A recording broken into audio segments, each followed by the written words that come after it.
November 4, 2008. Grant Park, Chicago. Over 200,000 people stood in the crisp autumn night, their breath visible in the cold air, their faces illuminated by camera flashes and phone screens. The noise was deafening, a roar of celebration that seemed to shake the very ground beneath their feet. And then, silence fell as a tall, lean figure walked onto the stage with his family. Barack Hussein Obama had just been elected the 44th President of the United States. The first African American to hold the office. The first president born in Hawaii. The first with a father from Africa. The first whose middle name would become both a political weapon and a badge of identity. In that moment, standing before a nation divided by economic crisis and war, before a world watching with bated breath, he represented something that many had thought impossible. But this story doesn't begin in Grant Park. It doesn't even begin in America. It begins on opposite sides of the world, with a young woman from Kansas who dreamed of understanding different cultures, and a brilliant student from Kenya who dreamed of transforming his newly independent nation. It begins with an unlikely love story in Hawaii, the birth of a boy who would carry both of their dreams, and a childhood spent navigating between worlds that seemed to have nothing in common. How does a child abandoned by his father become a man who inspires millions? How does a community organizer making barely enough to survive transform into the most powerful person on earth? How does someone who spent his youth searching for his identity help a nation search for its own soul? The story of Barack Obama is not a fairy tale. It's not a simple narrative of obstacles overcome and dreams fulfilled. It's messier than that, more human than that, and ultimately more inspiring because of it. It's a story of profound questions about race, identity, and belonging. It's about the search for purpose in a world that doesn't always make sense. It's about the slow, difficult work of change, and the audacious belief that such change is possible. In his 47 years before becoming president, Barack Obama lived a life that took him from the beaches of Hawaii to the villages of Indonesia, from the streets of Chicago's South Side to the hallowed halls of Harvard Law School. He was raised by white grandparents who grew up in an era of segregation. He organized communities devastated by economic collapse. He taught constitutional law while wrestling with what the Constitution truly promised to all Americans. He built a family, wrote books, lost elections, and learned that the distance between idealism and reality is often vast and difficult to cross. And then, in what seemed like a political impossibility, he ran for president against one of the most famous political families in America, and won. He inherited a nation in crisis, fighting 2 wars, facing the worst economic collapse since the Great Depression. He had to govern in an era of increasing polarization, where every decision was contested, every policy fought. He experienced both remarkable victories and devastating defeats. He aged visibly, his hair turning gray, the weight of the office evident in every photograph. But through it all, he remained something rare in modern politics, a figure who made people believe not just in him, but in themselves. A leader who asked Americans to look beyond their differences. A president who, whatever your political views, represented a fundamental shift in what was possible in American life. This is the story of that journey. From a boy called Barry who couldn't quite figure out where he fit in, to Barack Obama, leader of the free world. From questions without answers to a legacy still being written. From doubt to hope, from struggle to achievement, from ordinary beginnings to extraordinary impact. This is a story about America itself. About its promises and its failures, its ideals and its contradictions, its capacity for change and its resistance to it. Because you cannot understand Barack Obama without understanding the nation that produced him, rejected him, embraced him, and was transformed by him. So let us begin where all great American stories begin, with a dream, a journey, and the belief that who you are is not determined by where you start, but by how far you're willing to go. This is the story of Barack Obama. Before we begin, if you enjoy this audiobook, please consider liking this video and subscribing to EchoLib for more inspiring biographies and stories. Your support helps us bring you quality content. Now, let's dive into the remarkable life of Barack Obama. Chapter 1: Roots Across Oceans. The story begins not with one place, but with two worlds colliding in the most unexpected of locations. Hawaii, 1960. The islands had joined the United States just a year earlier, becoming the 50th state. It was a place where East met West, where military families mixed with native Hawaiians, where the descendants of sugar plantation workers from Japan, China, and the Philippines created a unique multicultural society unlike anywhere else in America. And it was here, at the University of Hawaii, that two people from opposite ends of the earth would meet and fall in love. Stanley Ann Dunham was 18 years old, white, idealistic, and restless. Her parents had named her Stanley after her father, hoping for a boy. She went by Anne, rejecting the masculine name but carrying with her the independent spirit it seemed to symbolize. Her family was quintessentially American, rooted in the heartland but always moving, always searching for something better. Her father, Stanley Dunham, had served in World War II under General Patton. He was a furniture salesman with big dreams and a tendency to uproot the family in pursuit of opportunity. Her mother, Madeline, whom everyone called Madeline, was more practical, more grounded, but equally determined. Together, they had moved from Kansas to California to Texas and finally to Hawaii, chasing the promise of the new state and its opportunities. And had inherited her parents' restlessness but directed it inward, toward ideas and understanding. She was intellectually curious, drawn to philosophy and anthropology, fascinated by cultures different from her own. She questioned everything, challenged conventions, and believed deeply that people everywhere shared common humanity beneath their surface differences. Barack Hussein Obama Sr. was 23, tall, confident, and brilliant. He had grown up in a small village in western Kenya, among the Luo people, in a country that was still under British colonial rule when he was born.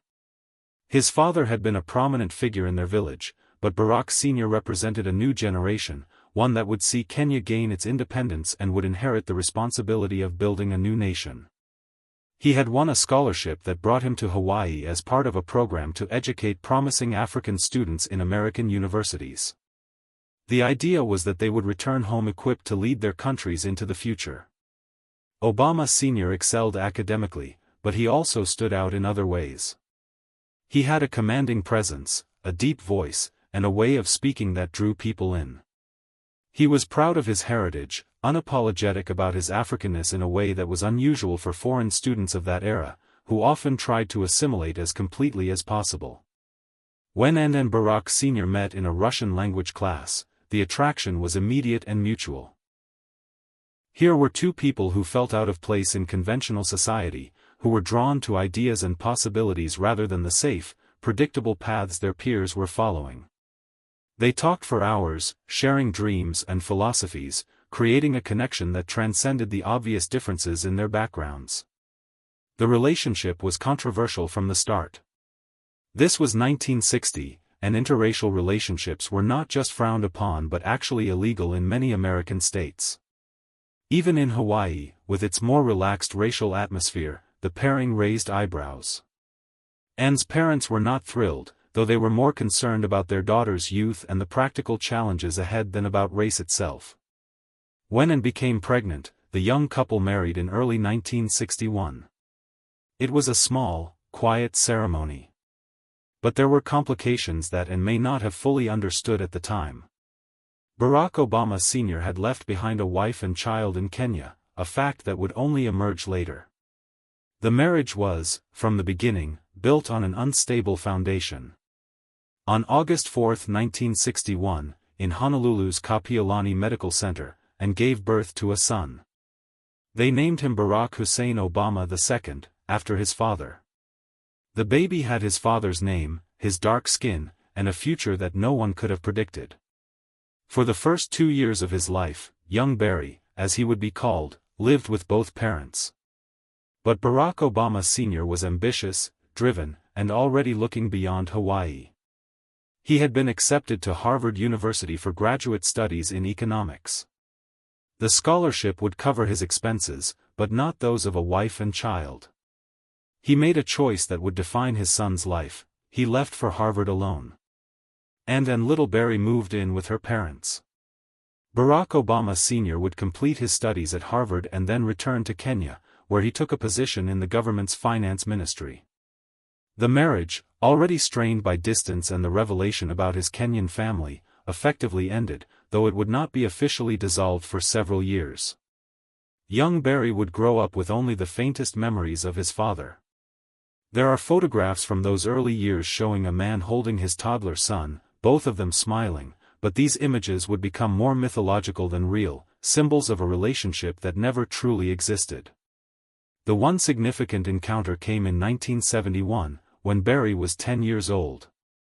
Barack Obama Sr. visited Hawaii for about a month. By this time, he was working for an oil company in Kenya after a falling out with the government. His promising career had stalled, his drinking had increased, and he was no longer the confident young man who had charmed everyone at the University of Hawaii. The visit was awkward and memorable. Barry's father was a stranger, yet everyone expected them to have a connection. Obama Sr. stayed with N's parents, filling the apartment with his presence, his stories, and his expectations. He gave a presentation at Barry's school about Kenya, and the boy felt a confusing mix of pride and embarrassment as his classmates asked questions about this exotic visitor. His father criticized him for watching too much television, for not studying hard enough, for being soft in ways that disappointed him. These criticisms stung, coming from a man who had no right to judge, who had been absent for nearly all of Barry's life. Yet they also planted seeds, unspoken challenges that Barry would spend years trying to meet. After that month, Barack Obama Sr. returned to Kenya. Father and son would never see each other again. In 1982, when Barack Jr. was 21 years old and a student at Columbia University in New York, he received a phone call from Kenya. His father had been in a car accident in Nairobi. He was dead. Barry felt grief, but it was complicated grief, mourning not just a man but the relationship they never had, the questions that would never be answered, the reconciliation that would never occur. His father had died disappointed, his early promise unfulfilled, his life marked by missed opportunities and personal struggles. For years, Barack Obama Jr. would wrestle with his father's legacy. He would eventually travel to Kenya, meet his father's other children, visit his grave, and piece together a more complete picture of the complicated man who gave him his name and, in some ways, his ambition. But the father he constructed in his imagination, the hero he needed him to be, would always be shadowed by the reality of who Barack Obama Sr. actually was: brilliant but flawed, ambitious but troubled, present in name but absent in every way that mattered. Meanwhile, Anne had moved forward with her life. In 1965, she married again, this time to Lolo Sitoro, a fellow student from Indonesia. When Barry was 6 years old, in 1967, this new marriage would take him on a journey that would further complicate his sense of identity and belonging. The family was preparing to move to Jakarta, and young Barry was about to experience a childhood radically different from anything his Hawaiian upbringing had prepared him for. But that is a story for the next chapter. Chapter 2, Between Two Worlds.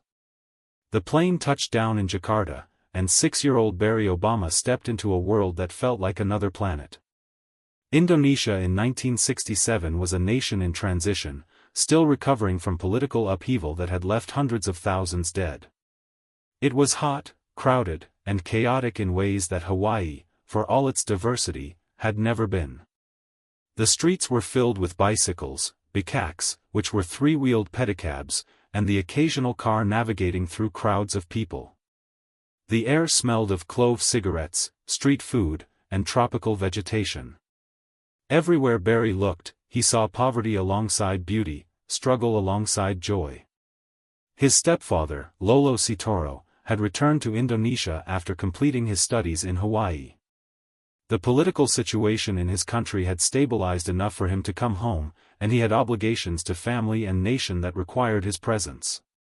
And, ever the adventurer and idealist, had agreed to follow him, bringing young Barry along on what she saw as an opportunity for her son to experience a different culture and broaden his understanding of the world. The family settled in a modest neighborhood on the outskirts of Jakarta. Their house was small but comfortable by local standards, with a tin roof and concrete floors. In the yard, Lolo kept an assortment of animals including chickens, ducks, and even a baby crocodile and 2 birds of paradise, much to Barry's initial delight and occasional terror. Lolo Sitoro was different from the father Barry had known briefly. He was practical, grounded, and focused on survival rather than grand ideas. He had lived through violent political purges and had learned that the world could be dangerous and unpredictable. He wanted to teach Barry to be tough, to be able to defend himself, to understand that life was not always fair or kind. He taught the boy how to box, making him practice punches and defensive moves.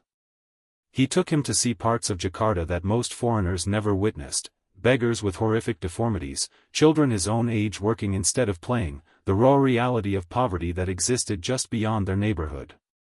These were not lessons in cruelty but in understanding. Lolo wanted Barry to see the world as it truly was, not through the idealistic lens his mother preferred. Barry attended local Indonesian schools, first a Catholic school and later a public Muslim school.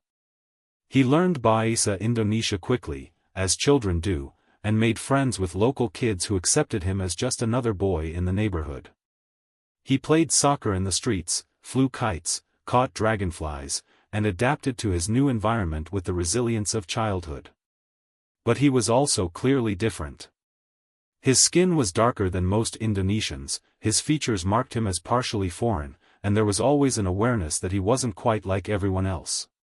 Some children called him names, teasing him about his appearance.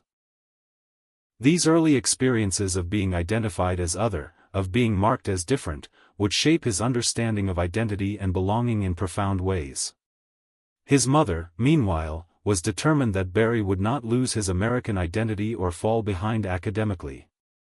And had gotten a job teaching English at the American Embassy, and she threw herself into work that aligned with her growing interest in development economics and cultural anthropology. But she remained focused on her son's education with an intensity that sometimes frustrated the boy who just wanted more sleep. Every morning at 4 o'clock, and would wake Barry up for English lessons.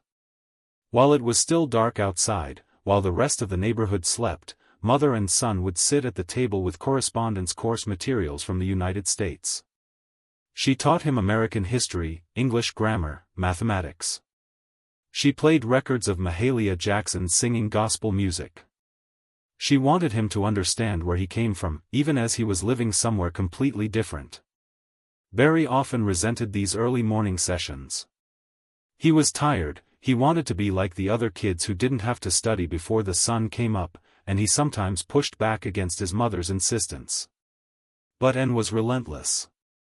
She believed education was the key to opportunity, that knowledge was power, and that her son needed to be prepared for a world larger than the one immediately around him.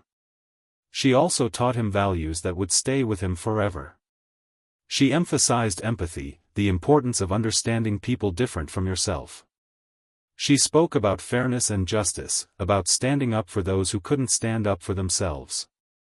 She was idealistic in ways that could be impractical, but her idealism was grounded in a genuine belief in human dignity and potential.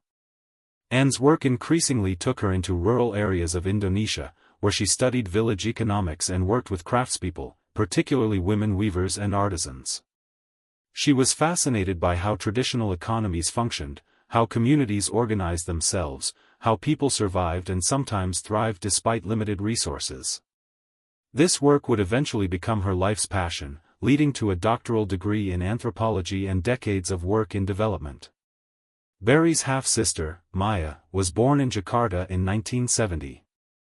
She was a bridge between Barry's worlds, his mother's daughter, Lolo's daughter, Indonesian and American, familiar with both cultures in ways that Barry was still learning to be. The arrival of Maya gave Barry a sibling, someone who would share some of his unique experience of belonging to multiple places and cultures. But as the years passed, and began to worry about Barry's education and future opportunities. Indonesian schools, even the good ones, didn't offer the same possibilities as American schools.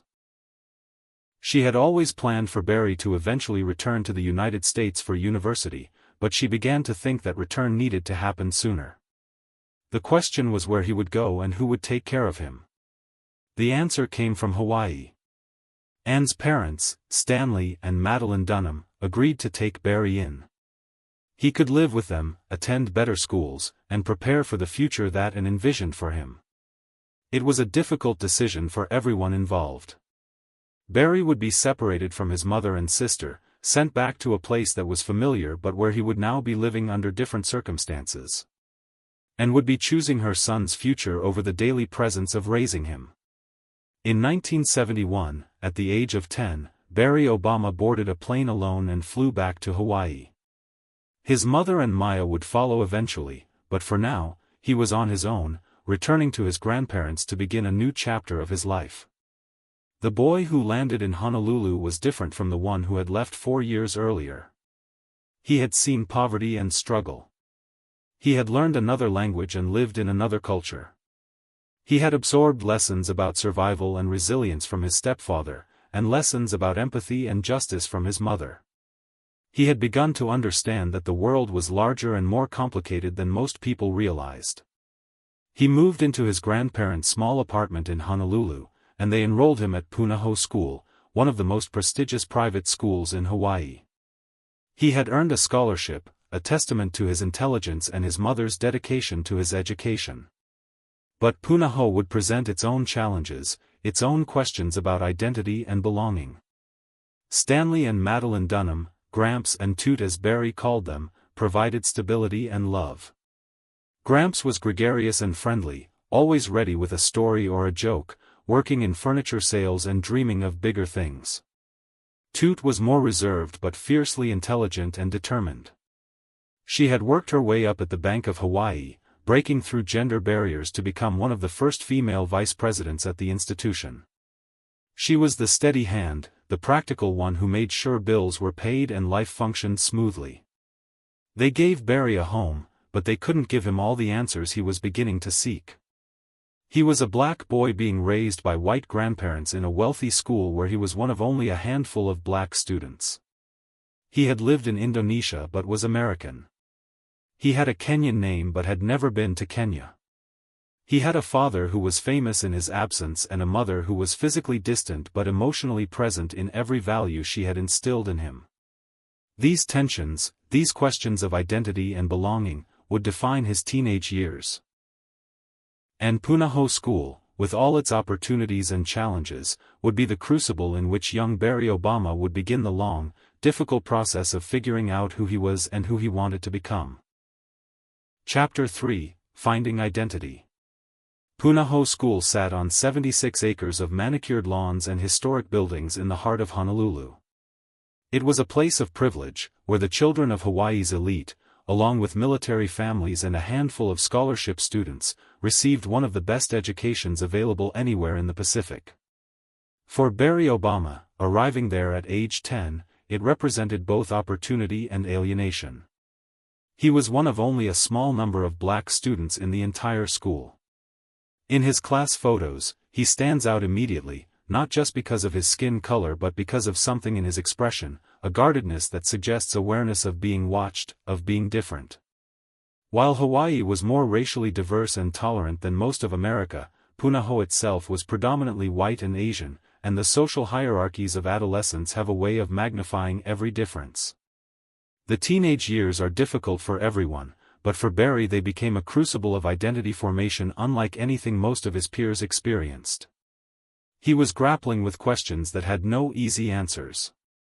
What did it mean to be black in America when you had been raised by white grandparents? How could you claim an African heritage when your only connection to it was a father you barely knew and a name that made you stand out? Where did you belong when you had lived in Indonesia, grown up in Hawaii, and felt fully at home in neither place? These weren't abstract philosophical questions. They played out in daily interactions, in the assumptions people made, in the way he was perceived and treated. Teachers sometimes expressed surprise at his intelligence, as if they hadn't expected it. Girls seemed to see him through a lens of stereotypes about black men. Other black students, few as they were, sometimes questioned whether he was really one of them, given his unusual background and the way he spoke. Barry began seeking answers in the only place he knew to look, books. He read voraciously, devouring the works of African American writers and thinkers. James Baldwin taught him about the complexity of being black in America, about the double consciousness of seeing yourself through others' eyes. Langston Hughes gave him poetry that captured both pain and pride. Malcolm X showed him anger transformed into purpose. W.E.B. Du Bois provided intellectual frameworks for understanding race in America. These writers became his teachers in ways that the faculty at Punahou could not. They gave him language for feelings he had struggled to articulate. They taught him that his questions about identity were not unique, that generations of black Americans had wrestled with belonging to a nation that both claimed them and rejected them. They showed him that there was dignity and strength in blackness, a rich cultural heritage that went far beyond the stereotypes and limitations others tried to impose. But reading could only take him so far. He still had to navigate the daily reality of being a teenager trying to fit in while also trying to figure out who he was. And like many teenagers, he sometimes made choices that were about escaping rather than confronting his questions. He has been honest about this period in his life, acknowledging mistakes that many people make in adolescence but that carry extra weight when you're in the public eye. He experimented with marijuana and tried cocaine. He drank beer. He sometimes cut classes and coasted on his natural intelligence rather than applying himself fully. These weren't acts of rebellion so much as acts of confusion, ways of managing the internal pressure of not quite knowing where he fit. His grandfather, Gramps, worried but didn't quite know how to help. Stanley Dunham loved his grandson deeply, but he was a white man from Kansas who had grown up in a different era, and the specific challenges Barry faced were outside his experience. He tried to connect Barry with one of his black friends, a man who worked with him, hoping that this connection might provide guidance. The attempt was well-meaning but awkward, highlighting the gaps that existed even within their loving household. His grandmother, Toot, provided stability and expectations. She went to work every day at the bank, climbing the corporate ladder through competence and determination. She expected Barry to take his education seriously, to live up to his potential, to not waste the opportunities he had been given. Her love was sometimes stern, but it was constant and unwavering. His mother, Anne, remained his moral compass even from a distance. She had returned to Hawaii for a time, then gone back to Indonesia for her fieldwork, creating a pattern of presence and absence that was difficult but somehow worked. When she was there, she pushed Barry intellectually and ethically. She challenged his laziness, questioned his choices, and reminded him of the values she had instilled. Her expectations were high because her belief in him was absolute. Basketball became Barry's refuge and his passion. On the court, the complicated questions about identity fell away. What mattered was skill, teamwork, strategy, and heart. He was good enough to make the varsity team at Punahou, though he wasn't a star player. He came off the bench, provided energy and defense, and found in the game a place where he felt comfortable in his own skin. The basketball court taught him lessons that would serve him well in politics. He learned to read situations quickly, to know when to assert himself and when to pass to someone better positioned. He learned that individual talent mattered less than team cohesion, that the best players were those who made everyone around them better. He learned grace under pressure, the ability to stay calm when the game was on the line. His teammates became some of his closest friends. In the locker room and on the bus rides to games, the usual social hierarchies of high school softened. They were just players, united by love of the game and by the bonds that form when you work towards something together. Some of these friendships would last for decades, with his old teammates later traveling to see him inaugurated as president. But even basketball couldn't completely resolve his internal struggles. He was still trying on different identities, still searching for a way to be authentically himself when he wasn't entirely sure what that meant. He adopted some of the mannerisms and language of Black American culture, but it sometimes felt like performance rather than genuine expression. He was conscious of being watched, of representing something to different people, of carrying the weight of other people's expectations and assumptions. There were moments of casual racism that stung precisely because they were so casual. A tennis coach who made an offhand comment. Classmates who used his blackness as a punchline without seeming to realize the impact. Girls who would flirt with him privately but not acknowledge him publicly. These weren't dramatic incidents of overt hatred, but they were reminders that he was seen differently, that his blackness was always present in how others perceived him even when he wished it could just be one part of who he was rather than the defining feature. As he approached graduation, Barry began to take his academics more seriously. His grades improved. He started thinking about college not just as the next expected step but as an opportunity to remake himself, to go somewhere where he could figure out who he wanted to be without the baggage of everyone's existing perceptions. He applied to several schools and was accepted to Occidental College in Los Angeles, a small liberal arts school with a good reputation. It felt like a fresh start, a chance to leave behind the confusion of his high school years and move towards something clearer. But as his time at Punahou came to an end, Barry Obama was still carrying questions that wouldn't be easily resolved. He knew he was intelligent. He knew he was ambitious, though he wasn't sure yet what that ambition should be directed toward.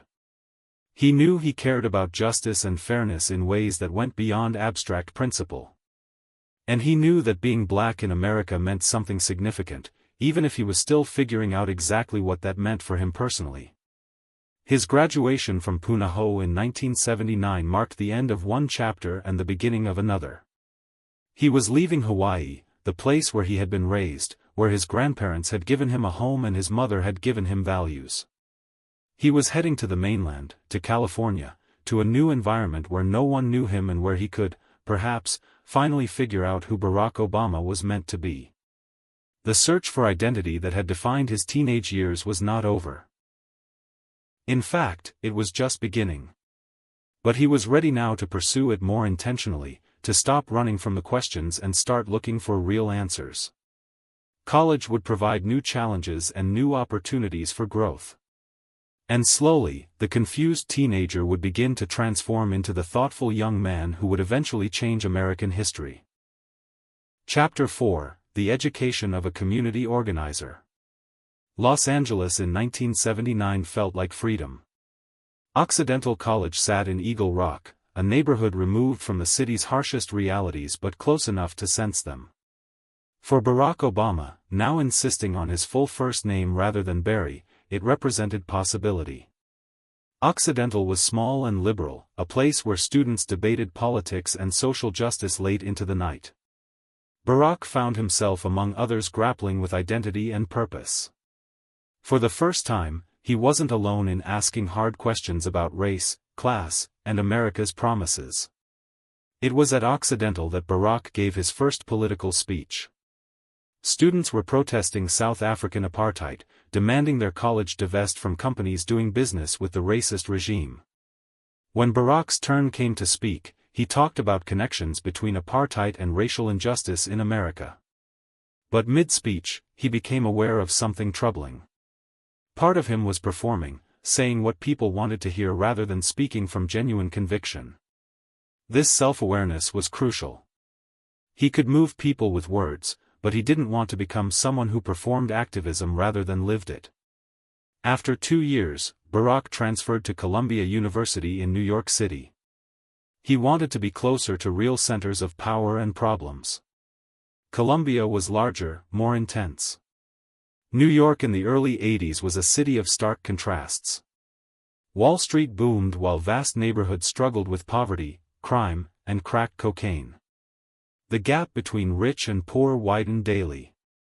Barack became serious about his studies, majoring in political science with a focus on international relations. But he also withdrew socially, living simply in a small apartment, running 3 miles daily, reading constantly. He was searching for something, though he wasn't sure what. He observed the city with intense curiosity. Homeless people on subway grates. Young men stopped and frisked by police. Luxury boutiques beside boarded-up buildings. The disconnect between theories he studied and realities he witnessed troubled him deeply. After graduating in 1983, Barack took a corporate consulting job. The pay was decent, but it felt hollow. He was writing market analyses while the world seemed to cry out for something more urgent. He quit within a year. Next, he worked at a foundation assisting community organizations. There, he learned about community organizing, the practice of bringing people together to advocate for themselves. The concept captivated him. Real change didn't come from politicians or wealthy benefactors. It came from ordinary people organizing themselves, building collective power to meet their own needs. Barack sent letters to organizing groups nationwide, offering his services. Most didn't respond. Then Jerry Kellman called from Chicago. He ran a church-based organizing project on the South Side and needed help. The job paid $13,000 a year, barely enough to survive. There was no prestige, no clear path forward. Just hard work in difficult circumstances. Barack said yes immediately. In summer 1985, he drove from New York to Chicago. He was 24, armed with ideas from books and burning desire to make a difference, heading to neighborhoods devastated by economic collapse. Chicago's South Side had once thrived, built by African Americans who migrated north seeking better opportunities. But by the 80s, it was reeling. Steel mills that provided generations of well-paying jobs were closing. Wisconsin Steel shut down in 1980, leaving thousands unemployed. Entire neighborhoods built around industrial work were hollowing out. Unemployment soared. Poverty increased. Drugs flooded in. Barack's job was working with churches to organize residents around jobs, schools, housing, and safety. He worked for the Developing Communities Project in some of the hardest-hit areas. He quickly discovered organizing was far harder than imagined. He was young, an outsider despite his skin color, trying to organize people older and more experienced in struggle. They were often skeptical of yet another person promising to help. He made constant mistakes. Meetings nobody attended. Strategies revealing inexperience. Inadvertent offenses from not understanding church and neighborhood politics. One pastor told him directly he was too young, too educated, and too idealistic to understand their community's real needs. But Barack learned. Organizing wasn't about having answers. It was about asking right questions and helping people discover their own answers. Real leadership meant listening more than talking, empowering others rather than being the hero. Change was slow, incremental, and frustrating. He spent days knocking on doors, attending church services, sitting in living rooms listening to stories and concerns.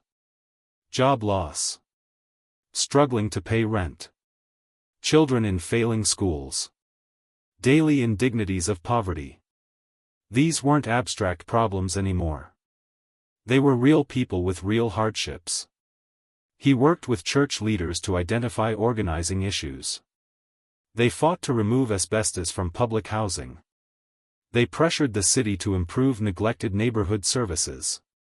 They organized job training programs. Victories were small but real, showing people that collective action made a difference. During this time, Barack traveled to Kenya in 1988 to meet his father's family. The trip was emotional and revelatory. He met half-siblings he hadn't known existed. He visited his father's village and grave. He heard stories about the man his father had been, accomplishments and failures alike. The journey helped him make peace with his father's memory and his own identity. He didn't need to idealize or reject his father.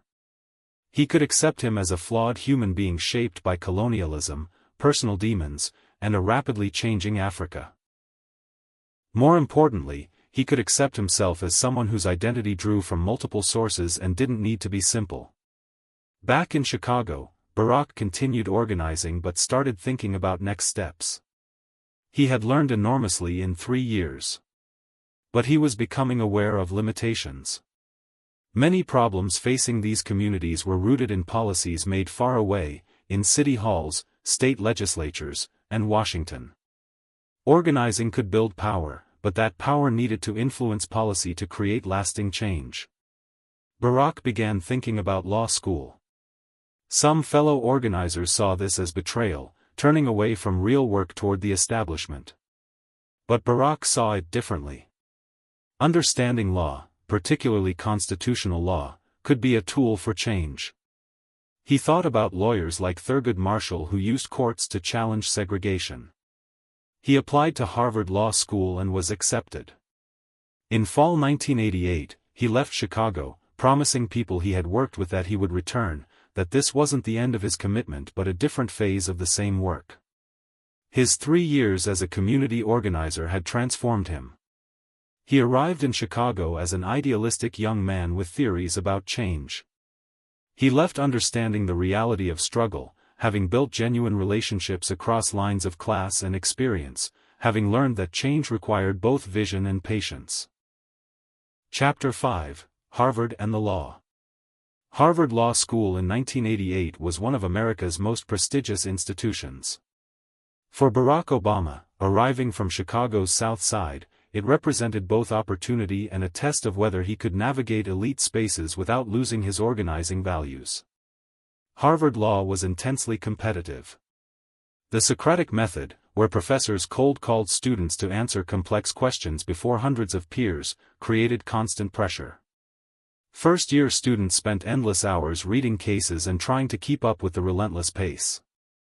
Barack approached his studies with discipline developed in Chicago. While classmates obsessed over rankings and law firm recruiting, Barack focused on constitutional law and how legal frameworks could advance social justice. He stood out, not just as one of few black students but because of his maturity. Unlike classmates straight from undergraduate programs, Barack brought real-world experience from working with people struggling with poverty and injustice. During his first summer, Barack worked at Sidley Austin, a prestigious Chicago law firm. He was assigned a mentor, a young attorney named Michelle Robinson. She was brilliant, Harvard-educated, and skeptical about mentoring another Harvard law student. Michelle was from the South Side, from a working-class family that valued education and hard work. Her father had worked at the city's water plant despite having multiple sclerosis, never missing a day. Michelle wasn't immediately impressed by Barack. She found him too confident, too smooth. But as they worked together, she began seeing something deeper. Here was someone who shared her values, who cared about community and service, who wasn't seduced by prestige and money. Barack was smitten immediately. He asked Michelle out repeatedly. She said no, arguing it was inappropriate since she was his mentor. But Barack persisted, and eventually Michelle agreed to one date. They visited the Art Institute of Chicago, saw a movie, then got ice cream. By day's end, Michelle knew this was someone special. Their relationship deepened over months and years. Michelle challenged Barack intellectually and personally. She was grounded where he could be abstract, practical where he could be idealistic. She came from a tight-knit family valuing stability, while Barack's family story scattered across continents. Together, they balanced each other. Back at Harvard, Barack's second year brought a life-changing opportunity. The Harvard Law Review was one of America's most prestigious legal publications. Being elected president of the Law Review carried immense prestige and had historically launched careers in academia, government, and the judiciary. Barack decided to run. The election process was complex and political, requiring coalition building among different factions. There were ideological divisions between conservative and liberal students, and racial tensions about representation. Barack approached the campaign like a community organizer. He listened to different groups, understood their concerns, and built bridges. He didn't promise to advance one ideology over another.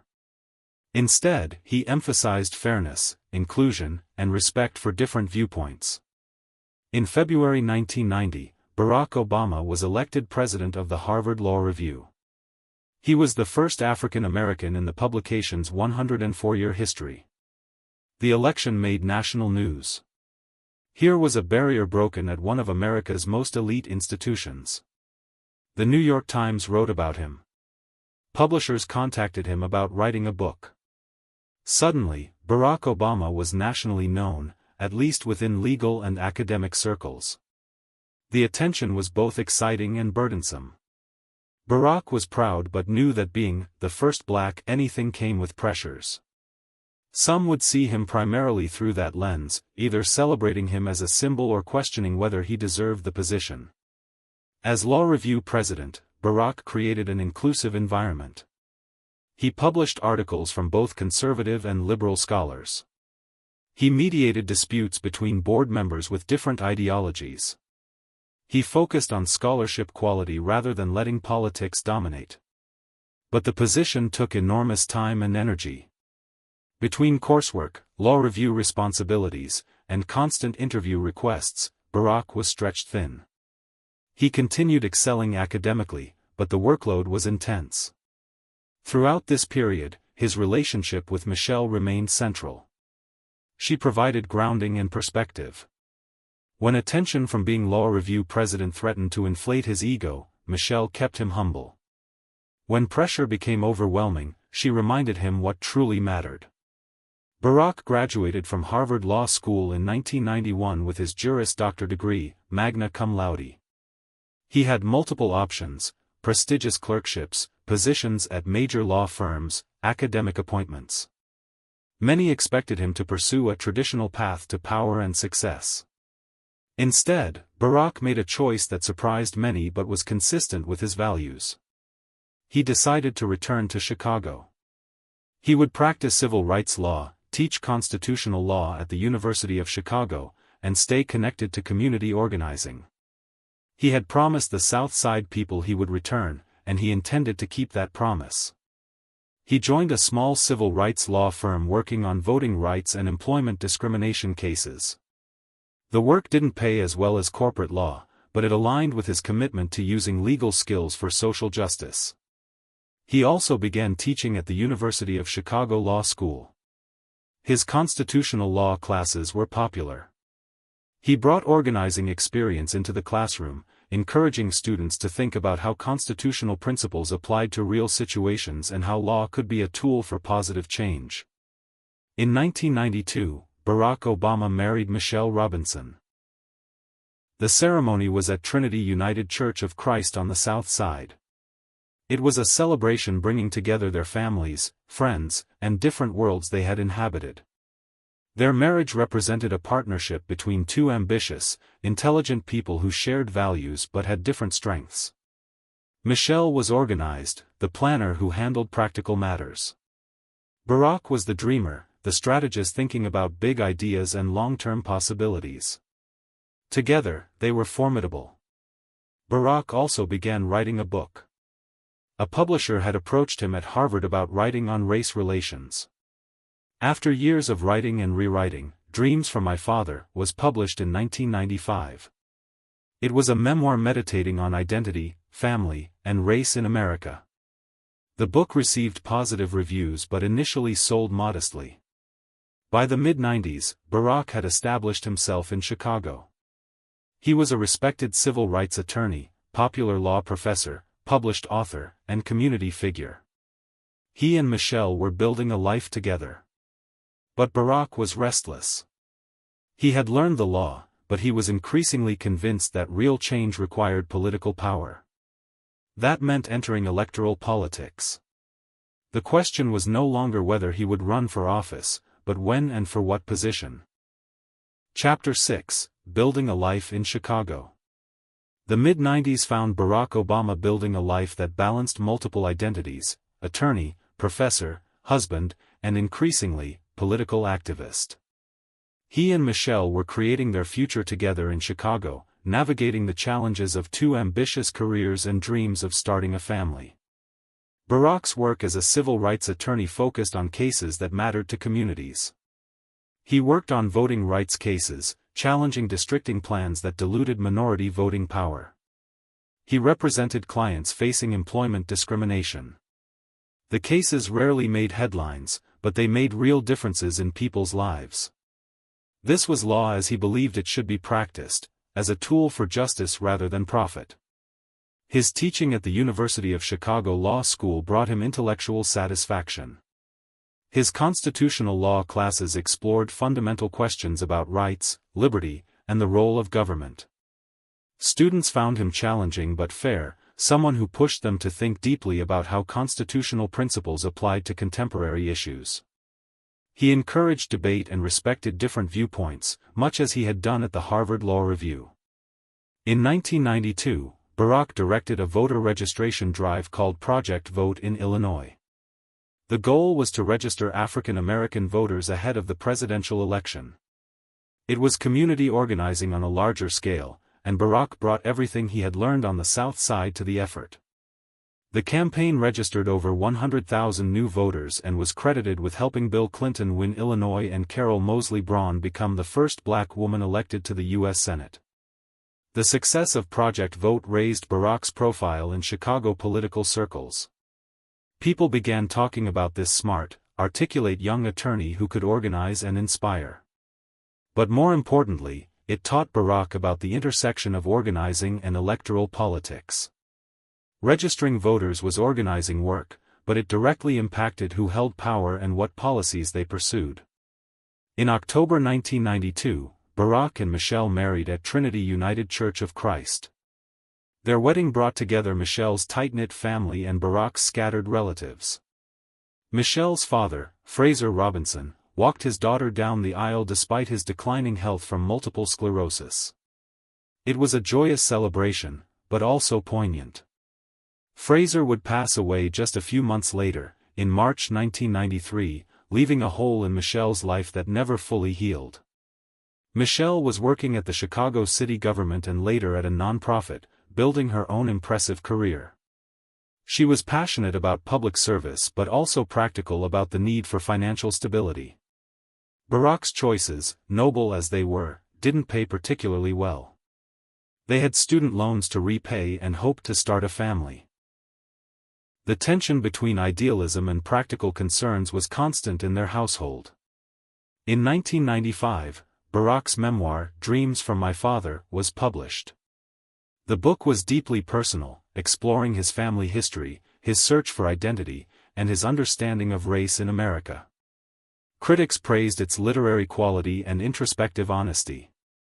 But initial sales were modest. It seemed destined to be a respected but little-read memoir by an interesting but relatively unknown figure.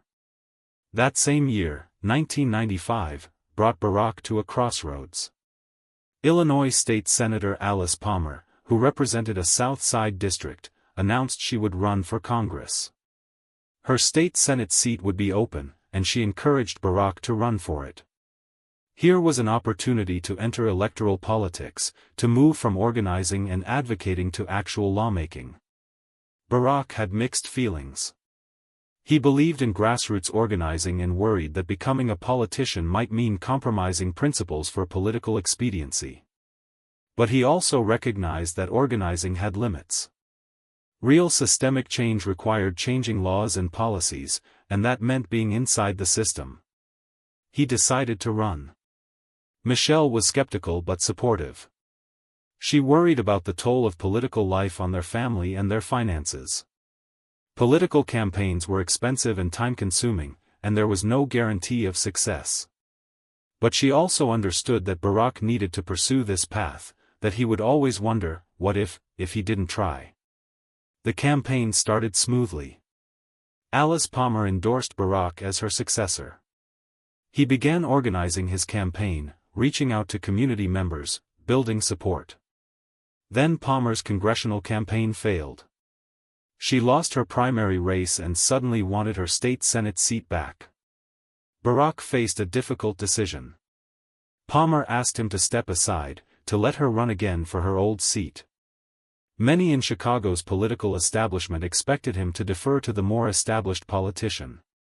It would have been the polite thing to do, the way things were typically handled. But Barack refused. He had entered the race in good faith, had worked hard building support, and had supporters counting on him. Moreover, he believed that politics needed to change, that the old pattern of insiders making deals and expectations that newcomers should wait their turn was part of what made politics dysfunctional. His campaign challenged Palmer's petition signatures to get on the ballot. It was hardball politics, and it made some people angry. But the signatures were indeed questionable, with many not meeting legal requirements. Palmer was removed from the ballot, along with other challengers. Barack won the Democratic primary unopposed. In the general election of 1996, Barack Obama won his first political office, becoming an Illinois state senator representing the South Side of Chicago. He was 35 years old. Michelle was pregnant with their first child. On July 4, 1998, their daughter Malia and Obama was born. Becoming a father transformed Barack in ways he hadn't fully anticipated. This tiny person depended completely on him and Michelle. The abstract questions about creating a better future suddenly became intensely personal. What kind of world would Malia grow up in? What values would they teach her? How could they balance political ambitions with being present parents? 3 years later, in 2001, their second daughter, Natasha, called Sasha, was born. Their family was now complete. 2 brilliant, beautiful daughters who would grow up in the spotlight of their father's rising political career, but who would also keep him grounded in the realities of homework, dance recitals, and bedtime stories. Michelle carried much of the parenting load, especially as Barack's political career demanded more time. She sometimes resented this imbalance, the way Barack's dreams seemed to take precedence over practical family concerns. They had arguments about money, about time, about what they were sacrificing for his political ambitions. In 2000, Barack made his first bid for federal office, running for the U.S. House of Representatives against Bobby Rush, a beloved congressman and former Black Panther. It was a disaster. Rush was popular, and Barack was seen as an outsider trying to climb too fast. He lost badly, winning only 30% of the vote. The defeat was humbling and painful. Barack questioned whether he had a future in politics. Michelle wondered if this failure might bring him back to a more stable, family-focused life. They were struggling financially. Barack was still teaching, still practicing law part-time, but political campaigns had drained their savings. They had 2 young children and mounting debt. But Barack couldn't let go of his political dreams. He believed he had something to offer, that he could make a difference on a larger stage. The question was how to recover from this defeat and find a path forward. The answer would come from the Illinois State Senate, where he continued serving, learning the art of legislation and building relationships that would eventually open doors to opportunities beyond anything he had yet imagined. Chapter 7: The State Senator. Springfield, Illinois, was a long way from Chicago in more than just miles. The state capital was a small city where politics operated on personal relationships, backroom deals, and an understanding that change happened slowly if at all. For Barack Obama, arriving as a freshman state senator in 1997, it was a world he needed to learn to navigate. The Illinois State Senate was dominated by old-school politicians who had spent decades mastering the system. They were skeptical of newcomers, especially young, idealistic ones who talked about reform and change. Barack was an outsider in multiple ways. He was from Chicago in a chamber where downstate representatives held significant power, he was black in an overwhelmingly white institution, and he was Harvard-educated in a place where that could be seen as elitist rather than impressive. Barack quickly learned that being right about policy wasn't enough. He needed to build relationships, earn trust, and understand the complex dynamics of how legislation actually moved through the system. He spent time getting to know his fellow senators, including Republicans. He played poker with them, shared meals, listened to their concerns and priorities. One of his most important relationships was with Emil Jones, a powerful state senator who would eventually become Senate president. Jones was a Chicago Democrat who understood both the city's politics and the state legislature's mechanics. He saw potential in Barack and became something of a mentor, teaching him how the system worked and eventually giving him opportunities to lead on significant legislation. Barack served on several committees, including Health and Human Services and the Judiciary Committee. He worked on bills that might not make headlines but addressed real problems. He focused on issues affecting his South Side constituents, healthcare access, criminal justice reform, education funding, and economic development. One of his significant early efforts involved healthcare. He worked on legislation to expand health insurance coverage for children and families who fell through the cracks of the existing system. It was incremental work, not revolutionary change, but it made a real difference for thousands of families. He also became deeply involved in criminal justice reform. Illinois, like many states, had serious problems with its criminal justice system. There were concerns about wrongful convictions, about racial disparities in sentencing, about police conduct. Barack worked on legislation requiring police interrogations in capital cases to be videotaped. The goal was to prevent false confessions and provide clear evidence of how interrogations were conducted. The videotaping bill was controversial. Police unions opposed it, arguing it would make their jobs harder. Prosecutors worried it would help defense attorneys. But Barack worked patiently to build support, meeting with law enforcement, addressing their concerns, and making the case that videotaping would actually protect everyone involved. After years of effort, the bill passed in 2003, making Illinois one of the first states to require such recordings. Another major achievement was ethics reform. Illinois politics had a well-earned reputation for corruption. Barack pushed for gift ban legislation that would limit what lobbyists could give to legislators. Again, this meant fighting against entrenched interests and colleagues who benefited from the existing system. But he persisted, building coalitions and eventually securing passage of stronger ethics rules. These legislative victories taught Barack important lessons about political leadership. Change required patience, coalition building, and willingness to compromise on details while holding firm on principles. It required understanding your opponent's concerns and finding ways to address them. It required persistence when bills failed the first time, or the second time, and continuing to push until you succeeded. But his work in Springfield also meant time away from Michelle and their daughters. The legislature met in Springfield, requiring Barack to be away for much of the week during session. Michelle was managing two small children largely on her own, advancing her own career while Barack pursued his political dreams. The strain on their marriage was real and constant. Michelle resented the absences, the financial sacrifices, and the feeling that Barack's ambitions always took precedence over family needs. They had difficult conversations about whether politics was worth what it cost their family. Barack struggled with guilt, knowing Michelle was carrying an unfair burden, but also believing deeply that his work mattered and could make a difference. During this period, Barack also continued teaching at the University of Chicago and practicing some law. The multiple jobs were necessary financially, but they meant he was constantly stretched thin, always rushing from one obligation to another, never feeling fully present anywhere. The 2000 congressional race defeat had been a low point, making Barack question his political future. But his work in the state Senate was slowly rebuilding his reputation and confidence. He was proving he could be effective, that he could work across party lines, that he could turn ideas into actual laws that helped people. By 2002, Barack had established himself as a respected state senator. Emil Jones, now Senate President, gave him more responsibility and leadership opportunities. Barack was chairing committees and being asked to lead on major legislation. His colleagues, even those who disagreed with him ideologically, respected his intelligence, his work ethic, and his ability to find common ground.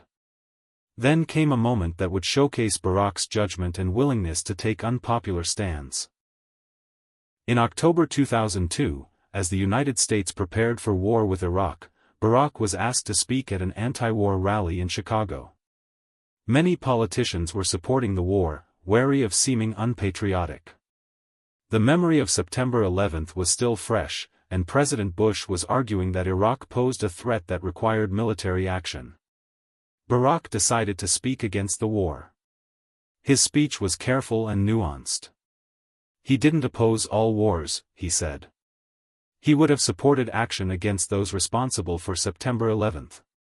But the Iraq War was different. It was, he argued, a dumb war, a rash war, a war based not on reason but on passion and politics. It would, he predicted, require a long and costly occupation with uncertain outcomes. The speech was prescient but politically risky. Supporting the war was the safe position. Opposing it could be characterized as weakness or naivety. But Barack believed the war was a mistake, and he was willing to say so publicly, even though it might hurt him politically. By 2003, Barack was thinking bigger. He had accomplished what he could in the state Senate. He had proven he could legislate effectively, build coalitions, and deliver results. But the problems he cared most about, healthcare, education, criminal justice, required federal action. State legislatures had limited power and resources. Real change required federal policy and federal funding. The U.S. Senate seat held by Republican Peter Fitzgerald would be up for election in 2004. Fitzgerald had announced he wouldn't seek re-election, meaning it would be an open race. Barack began seriously considering running. It was audacious. He was a state senator with one failed congressional race on his record. He would be running statewide, needing to appeal to voters far beyond his South Side Chicago base. He would need to raise millions of dollars and compete against better-known candidates with more political experience and connections. Michelle was not enthusiastic. Another campaign meant more time away, more financial strain, more stress on their family. But she also understood that Barack would not be satisfied staying in the state Senate. If he didn't try, he would always regret it. She agreed, with conditions.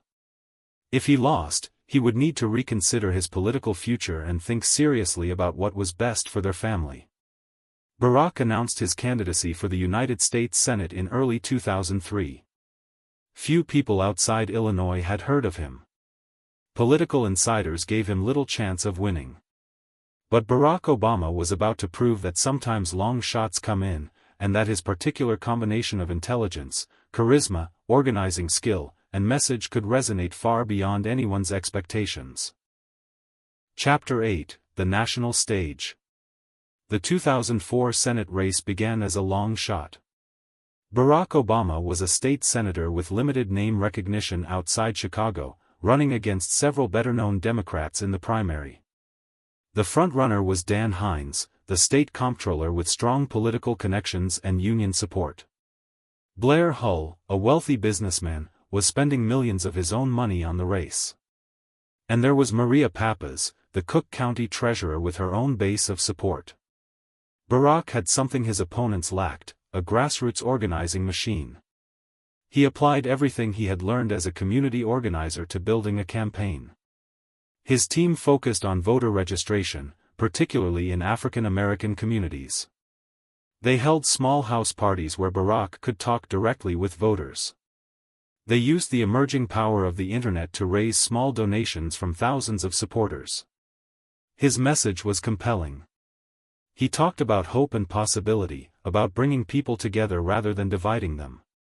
He spoke authentically about his own story, about being raised by a single mother and grandparents, about working as a community organizer. He connected his personal journey to broader themes about opportunity and the American dream. Then fortune intervened. Blair Hull's campaign collapsed amid revelations about his divorce. Dan Hines failed to generate excitement despite his establishment support. Barack's campaign gained momentum at exactly the right time. On primary night in March 2004, Barack Obama won decisively, capturing 53% of the vote in a crowded field. The general election looked favorable. Republicans were divided, and Barack had united Democrats behind him. But what happened next would change everything, not just for the Senate race but for Barack's entire future. The Democratic National Convention was scheduled for July in Boston. John Kerry, the Democratic nominee for president, was looking for fresh voices for the convention program. Barack's primary victory and compelling personal story had caught the attention of Kerry's team. They offered him something extraordinary, the keynote address at the convention. The keynote speech at a national convention is a massive platform. It's broadcast to millions of viewers. It can make or break political careers. Past keynote speakers included Barbara Jordan and Mario Cuomo, speeches that became legendary. The opportunity was enormous, but so was the risk. A poor performance on such a big stage could be devastating. Barack spent weeks working on the speech. He wrote most of it himself, refining and revising, testing phrases and ideas. He wanted to tell his story but also speak to something larger, to articulate a vision of America that transcended partisan division. He worked with speechwriters, but the core message and most of the words were his own. July 27, 2004. The Fleet Center in Boston was packed with delegates, politicians, and journalists. Millions watched on television. Barack Obama, virtually unknown nationally just months before, walked onto the stage to deliver the most important speech of his life. He began with his story. His father from Kenya, his mother from Kansas, his name meaning, blessed by God, in Arabic, his improbable journey to this moment. But then he pivoted to something bigger. He talked about the hope and promise that had drawn his parents together, that drew people from around the world to America. Then came the lines that would define him. There's not a liberal America and a conservative America, there's the United States of America. There's not a black America and white America and Latino America and Asian America, there's the United States of America. He challenged the idea that America was irreparably divided. He spoke about common values that transcended political labels. He talked about hope, not as naive optimism but as that stubborn belief in something better, that insistence that despite all evidence to the contrary, we can build something better for our children. The speech was electric. The crowd erupted repeatedly in applause. People were crying, cheering, on their feet. When he finished, the ovation was thunderous. Commentators immediately declared it one of the great convention speeches in American history. Overnight, Barack Obama became a national figure. The media attention was overwhelming. Suddenly, everyone wanted to interview this charismatic young politician with the unusual name and the inspiring message. His book, Dreams from My Father, which had sold modestly when published in 1995, suddenly became a bestseller. Publishers approached him about writing another book. Back in Illinois, the general election became almost an afterthought. His Republican opponent, Jack Ryan, had dropped out amid scandal. The Illinois Republican Party brought in Alan Keyes, a conservative firebracket from Maryland, to run against him. It was a mismatch. Keyes was combative where Barack was conciliatory, divisive where Barack was unifying. On November 2, 2004, Barack Obama was elected to the United States Senate with 70% of the vote, the largest margin in Illinois history. At 43 years old, he was heading to Washington as only the third African American elected to the Senate since Reconstruction, and the only African American currently serving in that body. The victory was sweet, but it also brought new pressures. Barack was now being talked about as a future presidential candidate. Commentators speculated about how soon he might run. The attention was flattering but also overwhelming. He had just been elected to the Senate. He hadn't even been sworn in yet, and people were already talking about the White House. Michelle was thrilled about the Senate victory but wary of the growing speculation about higher office. They had 2 young daughters. They needed stability, time together as a family. Barack had promised that winning the Senate race would be enough, that he would focus on being a good senator and father. In January 2005, Barack Obama was sworn in as a United States Senator. He arrived in Washington determined to be effective, to learn from more experienced senators, to deliver results for Illinois voters. He requested committee assignments that would allow him to work on issues he cared about: Veterans Affairs, Environment and Public Works, and Foreign Relations. He worked to establish relationships with Republican senators, reaching out across the aisle just as he had in Springfield. He partnered with Richard Lugar, a respected Republican from Indiana, on nuclear nonproliferation legislation. He worked with Tom Coburn, a conservative Republican from Oklahoma, on government transparency issues. But he was also navigating unprecedented attention for a freshman senator. He couldn't walk through an airport without being mobbed. His speeches drew enormous crowds. His profile was unlike any new senator in memory. Some colleagues resented the attention, feeling he hadn't earned it through years of Senate service. Others worried he was too ambitious, too focused on his own future rather than Senate work. Barack tried to balance it all, being a good senator, being present for his family, managing the constant media attention, and wrestling with a question that wouldn't go away. Should he run for president in 2008? It seemed too soon. He had been a senator for barely 2 years. He had limited foreign policy experience. The conventional wisdom was that he should wait, serve in the Senate, build credentials, and perhaps run in 2012 or 2016. But conventional wisdom didn't account for several factors. The country seemed ready for change after years of the Bush administration. The Iraq War, which Barack had opposed from the beginning, had become deeply unpopular. And Barack's ability to inspire and mobilize people was undeniable. The excitement he generated was real and powerful. By 2006, Barack was seriously considering a presidential run. He talked with Michelle, with advisors, with political veterans.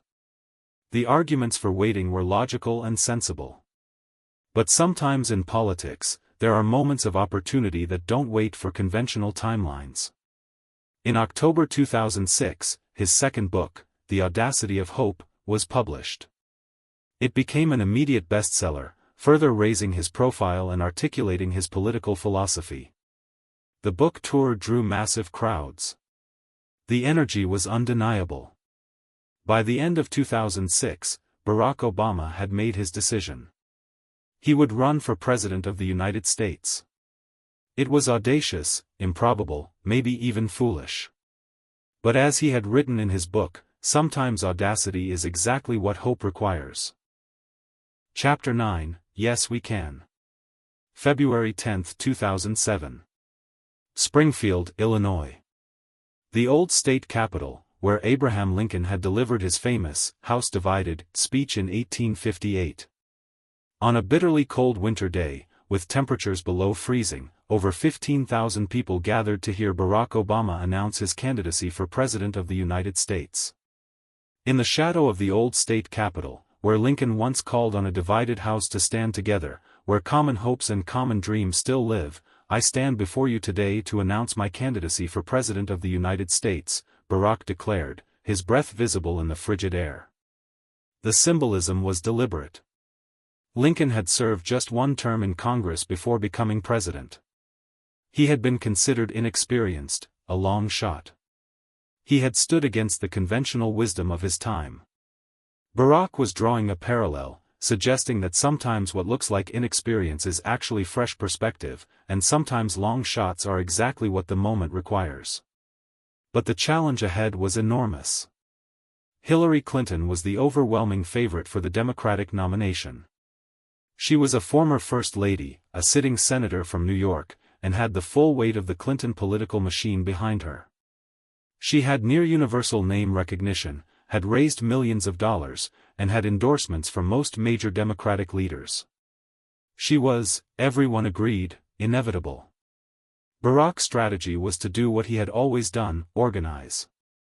His campaign manager, David Plouffe, and chief strategist, David Axelrod, built a grassroots operation unlike anything presidential politics had seen. They focused heavily on caucus states, where intensive organizing could overcome Clinton's advantages. They used the internet in revolutionary ways, raising money from hundreds of thousands of small donors and mobilizing volunteers through social media. The campaign's message was simple but powerful: change. After 8 years of George W. Bush and decades of partisan warfare in Washington, Americans were hungry for something different. Barack represented generational change, a departure from the politics of the past, a chance to move beyond the divisions that had paralyzed the country. The first test was Iowa. The caucuses in this overwhelmingly white Midwestern state would be crucial. If a black candidate with a Muslim-sounding name couldn't win in Iowa, his campaign would be over before it really started. Barack and his family moved to Iowa for the final months of 2007, attending countless town halls, house parties, and community events. On January 3, 2008, Iowa Democrats gathered at caucus sites across the state. The results stunned the political world. Barack Obama won decisively, beating both Hillary Clinton and John Edwards. In a state that was 95% white, voters had chosen the black candidate with the unusual name. The victory validated Barack's belief that Americans were ready to move beyond racial divisions. But the campaign was far from over. Hillary Clinton won New Hampshire, demonstrating her resilience. The race became a state-by-state battle that would last for months. Barack won South Carolina decisively, thanks largely to overwhelming support from African American voters. Clinton won in states like California, New York, and Ohio. The delegate count remained close as the calendar moved into spring. Then came a crisis that threatened to derail everything. Videos surfaced of Reverend Jeremiah Wright, Barack's longtime pastor at Trinity United Church of Christ in Chicago, making inflammatory statements. Wright condemned America, made controversial remarks about race, and said things that sounded angry and divisive, the opposite of Barack's message of unity. The controversy exploded. Critics questioned Barack's judgment in attending Wright's church for 20 years. Was this the real Barack Obama, they asked, hiding his true beliefs behind a moderate facade? For the first time, his campaign seemed in genuine danger. Barack's response was remarkable. On March 18, 2008, in Philadelphia, he delivered a speech titled, "A More Perfect Union."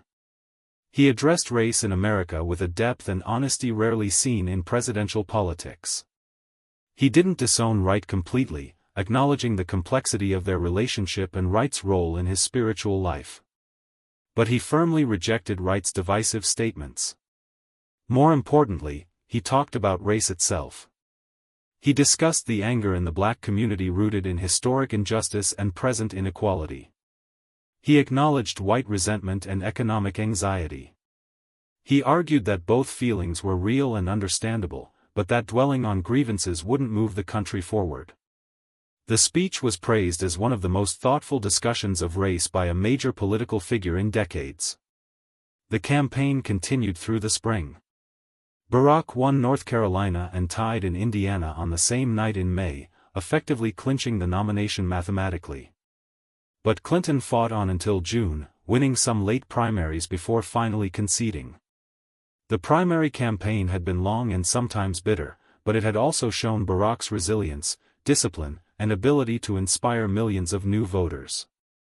On August 28, 2008, exactly 45 years after Martin Luther King Jr.'s "I Have a Dream" speech, Barack Obama accepted the Democratic nomination for president before 75,000 people at Invesco Field in Denver. The symbolism was overwhelming. The civil rights movement that King had led had brought America to this moment, a black man as a major party nominee for president. The general election opponent was John McCain, a war hero and respected senator from Arizona. McCain had chosen Sarah Palin, the governor of Alaska, as his running mate in a surprise move designed to energize conservatives and appeal to women voters disappointed by Clinton's loss. Then, in September, the financial crisis hit. Lehman Brothers collapsed.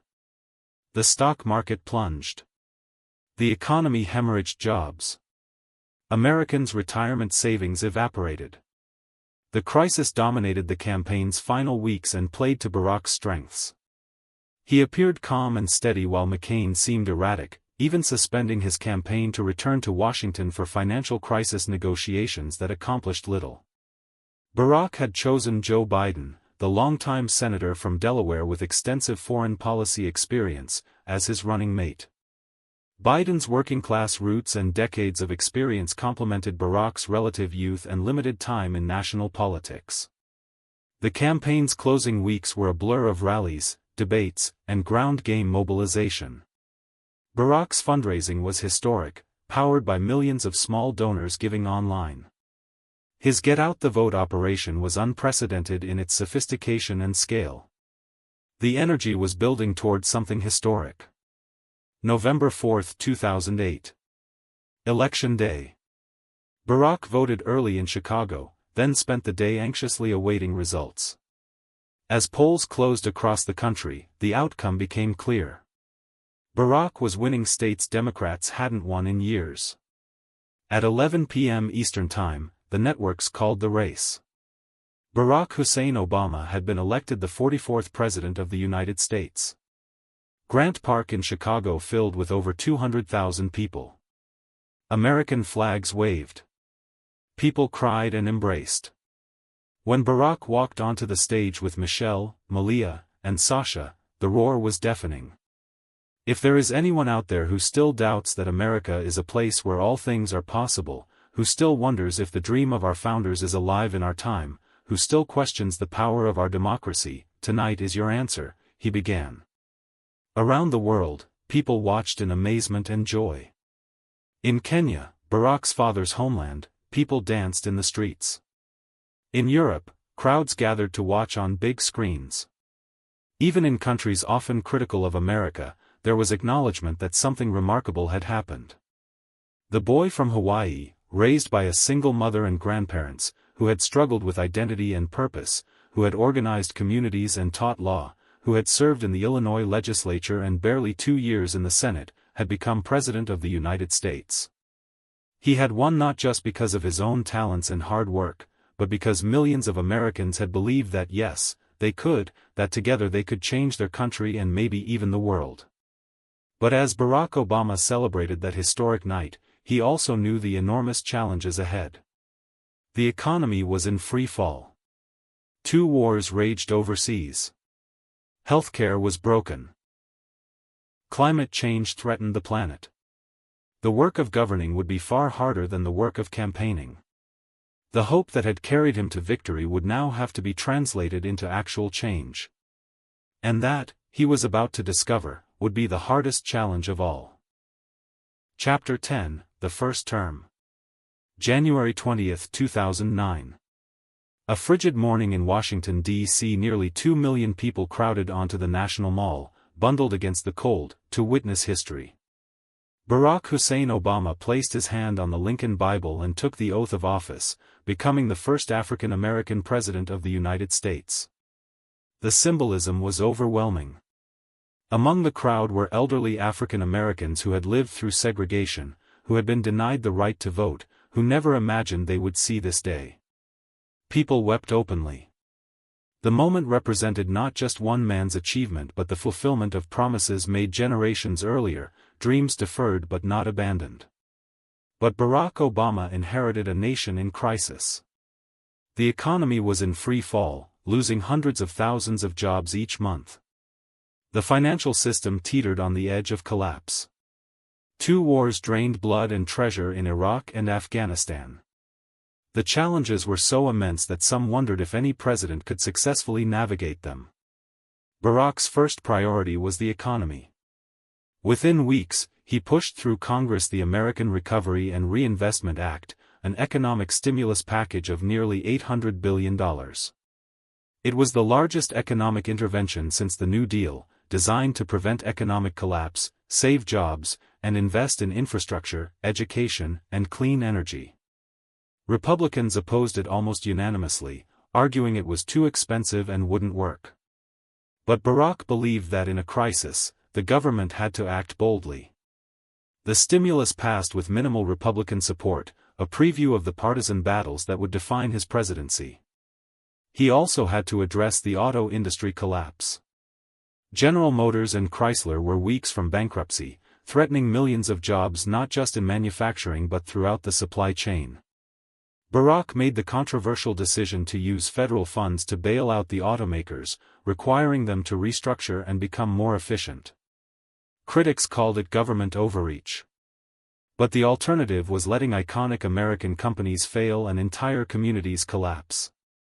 While managing economic crisis, Barack pursued his signature domestic policy goal, healthcare reform. Millions of Americans lacked health insurance. Medical bills were the leading cause of bankruptcy. People with pre-existing conditions couldn't get coverage. The system was broken and getting worse. The fight for healthcare reform consumed much of 2009 and early 2010. Barack wanted a comprehensive solution that would expand coverage, control costs, and improve quality. His proposal built on private insurance rather than replacing it with a government system, a more moderate approach than many progressives wanted. The opposition was fierce and often ugly. Town hall meetings erupted in shouting matches. Protesters carried signs comparing Barack to Hitler. The Tea Party movement emerged, energized by opposition to his agenda. Death panels, government takeover, socialism, the rhetoric was inflammatory and often divorced from the actual policy details. Barack worked tirelessly to build support. He negotiated with pharmaceutical companies and hospitals. He courted moderate Republicans, though ultimately none would vote for the bill.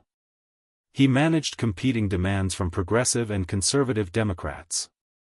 The process was messy, frustrating, and at times seemed doomed to fail. On March 23, 2010, Barack signed the Affordable Care Act into law. It was the most significant expansion of healthcare coverage since Medicare in 1965. The law would eventually extend insurance to over 20 million previously uninsured Americans. It prohibited insurance companies from denying coverage based on pre-existing conditions. It allowed young adults to stay on their parents' insurance until age 26. But the victory came at a political cost. Republicans made opposition to Obamacare a central campaign theme. Many Americans didn't understand the law or believed misinformation about it. In the 2010 midterm elections, Democrats suffered massive losses, losing control of the House of Representatives. The Tea Party wave swept dozens of Republicans into Congress, many pledging total opposition to Barack's agenda. On foreign policy, Barack inherited two wars. He had opposed the Iraq War from the beginning and was committed to ending American involvement. He announced a timetable for withdrawal, and by 2011, most American combat troops had left Iraq. The war that had dominated American politics for nearly a decade was winding down, though the region remained unstable. Afghanistan was more complicated. Barack actually increased troop levels there, implementing a surge strategy meant to stabilize the country and allow for eventual withdrawal. But Afghanistan remained a difficult and frustrating mission, with progress hard to measure and victory difficult to define. Then came May 1, 2011. Barack authorized a daring special operations raid in Abbottabad, Pakistan. The target was Osama bin Laden, the architect of the September 11 attacks, who had eluded capture for nearly a decade. Navy SEALs executed the mission flawlessly. Bin Laden was killed. When Barack announced bin Laden's death, crowds gathered spontaneously outside the White House, waving flags and celebrating. It was a moment of national catharsis, closure for a wound that had never fully healed. For Barack, it validated his commitment to pursuing threats to American security while ending unnecessary wars. Throughout his first term, Barack also pursued financial reform, responding to the Wall Street excesses that had caused the economic crisis. The Dodd-Frank Act imposed new regulations on banks, created a Consumer Financial Protection Bureau, and aimed to prevent future financial crises. The financial industry fought hard against it, but Barack believed accountability was necessary. He made two Supreme Court appointments, both historic. Sonia Sotomayor became the first Latina justice. Elena Kagan became the fourth woman to serve on the court. Both were highly qualified, and their confirmations, while contested, showed Barack's commitment to diversity on the nation's highest court. One of his proudest achievements was repealing "Don't Ask, Don't Tell," the policy that had forced gay and lesbian service members to hide their identities. After careful consultation with military leaders, Barack signed the repeal into law in December 2010, allowing LGBTQ Americans to serve openly in the military. But governing meant constant challenges. The BP oil spill in the Gulf of Mexico in 2010 became an environmental disaster, testing his crisis management skills. Budget battles with Republicans led to a near default on the national debt in 2011, a manufactured crisis that shook confidence in American governance. The partisan divide seemed to widen rather than narrow, despite Barack's hopes for unity. Family life in the White House was an adjustment. Malia and Sasha attended Sidwell Friends School, trying to have normal childhoods despite Secret Service protection and intense public interest. Michelle launched initiatives focused on childhood obesity and supporting military families. The family tried to maintain routines, dinners together when possible, protecting the girls from excessive scrutiny. By 2012, as Barack prepared to run for re-election, his record was substantial but controversial. The economy had recovered but not quickly enough for many Americans. Healthcare reform remained unpopular with roughly half the country. His approval ratings were decent but not overwhelming. The election would be a referendum on his first term and a choice about America's direction. His Republican opponent was Mitt Romney, a former Massachusetts governor and successful businessman. Romney argued that Barack's policies had failed, that the recovery was too slow, that government had become too intrusive. He promised a return to free market principles and business-friendly policies. The campaign was hard-fought. Barack's team portrayed Romney as out of touch with ordinary Americans, a wealthy businessman who couldn't understand middle-class struggles. Romney portrayed Barack as ineffective and too liberal for mainstream America. On November 6, 2012, Barack Obama won re-election, defeating Romney by nearly 5 million popular votes and a comfortable electoral college margin. He had survived the difficult first term and earned a second chance to finish what he had started. The celebration was joyful but more subdued than 2008. Everyone knew the challenges ahead remained enormous, and the Republican House of Representatives would continue to oppose much of his agenda. But Barack had proven something important. The historic election of 2008 hadn't been a fluke or simply symbolic. Americans had evaluated his record and decided to give him 4 more years. The audacity of hope had been tested by the reality of governing, and while not everyone was satisfied, enough Americans believed he deserved to continue the work. Chapter 11, 4 More Years. Barack Obama's second inauguration on January 21, 2013, was more subdued than his first. The novelty of the historic moment had passed. Now came the hard work of governing in an era of intense partisan division. His inaugural address struck a more assertive tone, defending progressive values and declaring that the commitments made in the Declaration of Independence required collective action through government. The second term began with tragedy. On December 14, 2012, just weeks after the election, a gunman killed 20 children and 6 adults at Sandy Hook Elementary School in Connecticut. Barack wept openly when addressing the nation. He traveled to Newtown to meet with grieving families. The massacre renewed his determination to pursue gun control legislation. He proposed universal background checks, an assault weapons ban, and limits on high-capacity magazines. The measures had broad public support. But the National Rifle Association and Republican opposition proved insurmountable. The legislation failed in the Senate. It was one of Barack's most bitter disappointments, a moment when even the deaths of children couldn't overcome partisan gridlock and lobbying power. Immigration reform also failed despite bipartisan efforts. A comprehensive bill passed the Senate in 2013 with support from both parties, offering a path to citizenship for undocumented immigrants while strengthening border security. But House Republicans refused to bring it to a vote. Frustrated by congressional inaction, Barack used executive action to protect young people brought to the country as children, the Dreamers, from deportation through the DACA program. Climate change became a second-term priority. Barack believed it was the defining challenge for future generations. He used executive authority to implement the Clean Power Plan, regulating carbon emissions from power plants. He raised fuel efficiency standards for vehicles. He invested in renewable energy. And crucially, he negotiated the Paris Climate Agreement, bringing together nearly every nation on Earth in a commitment to reduce greenhouse gas emissions. On foreign policy, Barack faced new challenges. The Arab Spring uprisings that had seemed promising devolved into chaos in several countries. Syria's civil war created a refugee crisis and humanitarian catastrophe. Barack resisted calls for major military intervention, instead supporting moderate opposition groups and leading coalition airstrikes against ISIS, the terrorist group that had emerged from Iraq's instability. The rise of ISIS presented difficult choices.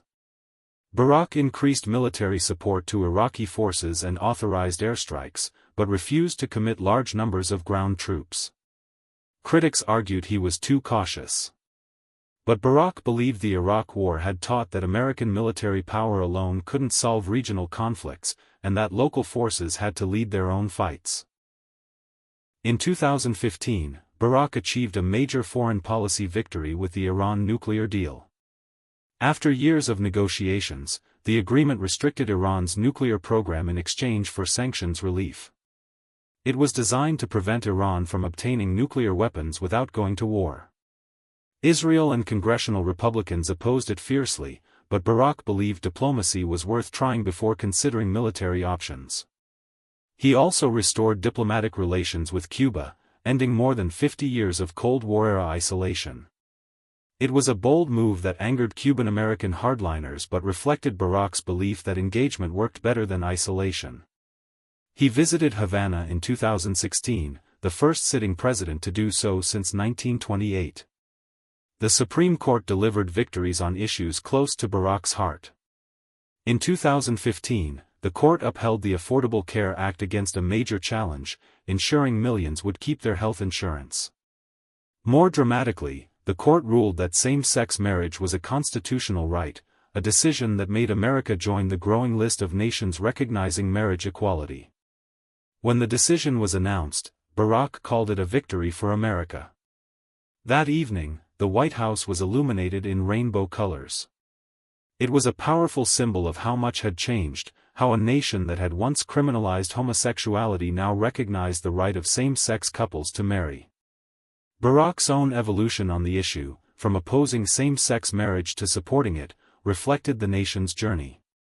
But the second term also brought frustrations and controversies. The rollout of the Affordable Care Act's website was a disaster, plagued by technical failures that embarrassed the administration and gave ammunition to critics. Revelations about NSA surveillance programs raised civil liberties concerns. The rise of the Black Lives Matter movement, sparked by police killings of unarmed black men, created tensions and highlighted that racial progress remained incomplete. Barack tried to address police violence and racial justice. He created a task force on 21st-century policing.